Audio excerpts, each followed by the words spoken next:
Hello friends, welcome to success IAS study. ఈరోజు మనం latest update అయినటువంటి global multi dimensional poverty index 2020 గురించి తెలుసుకుందాం. అసలు ఈ మల్టీ డైమెన్షనల్ ఇండెక్స్ అనేది ఎవరు రిలీజ్ చేస్తారంటే ఈ డేటాని United Nations Development Programme plus Oxford poverty and human development initiative ఈ మూడు సంస్థలు కలిసి మనకి ఈ మల్టీ డైమెన్షనల్ పావర్టీ ఇండెక్స్ ని రిలీజ్ చేస్తాయి. మనకి ఇక్కడ వీళ్ళు 3 డైమెన్షన్స్ ని కన్సిడర్ చేసుకుంటారు. ఒకటి వచ్చి హెల్త్, ఇంకోటి ఎడ్యుకేషన్, ఇంకోటి లివింగ్ స్టాండర్డ్. ఈ 3 డైమెన్షన్స్ లో 10 ఇండికేటర్స్ ని బేస్ చేసుకొని వాళ్ళు మనకి ఈ ఇండెక్స్ ని రిలీజ్ చేస్తారు.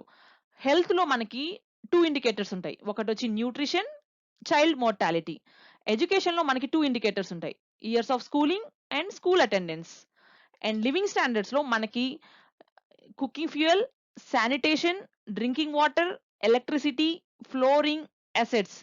ఈ 10 ఇండికేటర్స్ ని బేస్ చేసుకొని మనకి మల్టీ డైమెన్షనల్ పావర్టీ ఇండెక్స్ అనేది ఈ సంస్థలు మనకి ప్రొవైడ్ చేస్తాయి.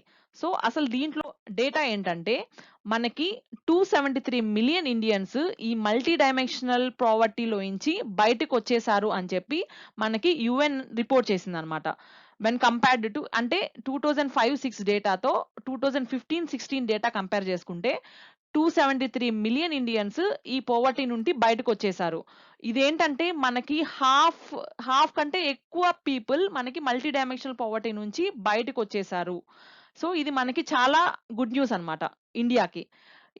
మనకి ఈ ఇండెక్స్ అనేది 107 డెవలపింగ్ కంట్రీస్ కి కన్సిడర్ చేసుకుంటే మనకి ఇక్కడ 1.3 బిలియన్ పీపుల్ అంటే మోస్ట్లీ 22% అనే వాళ్ళు మల్టీ డైమెన్షనల్ పావర్టీలో బతుకుతున్నారు.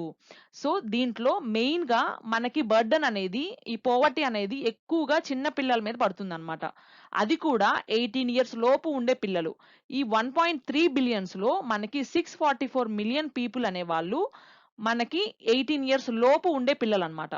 And 107 million people 60 and above 60 ఉండే పీపుల్ దీని కింద ఉంటారన్నమాట ఈ మల్టీ డైమెన్షనల్ పావర్టీ. ఇక్కడ వీళ్ళందరూ దీని కింద ఉండడం బట్టి మనకి COVID-19 పాండమిక్ మెయిన్ గా ఎవరికి ఎఫెక్ట్ అవుతుంది? మోస్ట్లీ చిల్డ్రన్స్ కి అండ్ 60+ ఏజ్ వాళ్ళకి. ఇక్కడ ఈ 644 మిలియన్స్ ప్లస్ 107 మిలియన్స్ అనే వాళ్ళు మల్టీ డైమెన్షనల్ పావర్టీలో ఉంటున్నారు వీళ్ళు. సో ఈ COVID-19 పాండమిక్ అనేది మోస్ట్లీ వీళ్ళకి ఎఫెక్ట్ అయ్యే ఛాన్స్ ఉంటుంది అనమాట. అండ్ మోస్ట్లీ మనకి 84.3% మల్టీ డైమెన్షనలీ పూర్ పీపుల్ అనే వాళ్ళు సబ్ సహారన్ ఆఫ్రికాలో ఉంటున్నారనమాట. అక్కడ నివసిస్తున్నారు వీళ్ళంతా.